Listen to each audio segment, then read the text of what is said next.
Hello everyone. তো বেলুড় মঠে পৌঁছেই আমরা প্রথমেই গঙ্গার ঘাটে চলে গিয়েছিলাম। এদিকে দেখি বর্ত পুরো মাথাটাই ভিজিয়ে ফেলেছে গঙ্গা জল নিতে গিয়ে। আর তখন না জোয়ার চলছিল বলে জলোচ্ছ্বাসটাও কিন্তু বেশ বেড়ে গেছিল।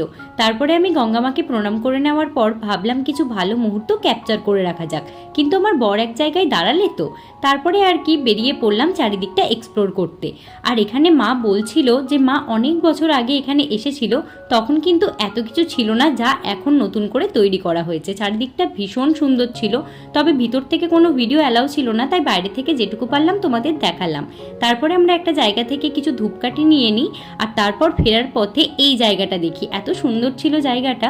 তারপরে আরও কিছু টুকটাক জায়গা দেখে নিয়ে আমরা বেরিয়ে পড়েছিলাম। আর তারপরে আর কি চায়ে একটু চুমুক না দিলে হয় সন্ধেবেলায়। আর তারপর আমরা আবার চলে গেলাম লঞ্চের দিকে।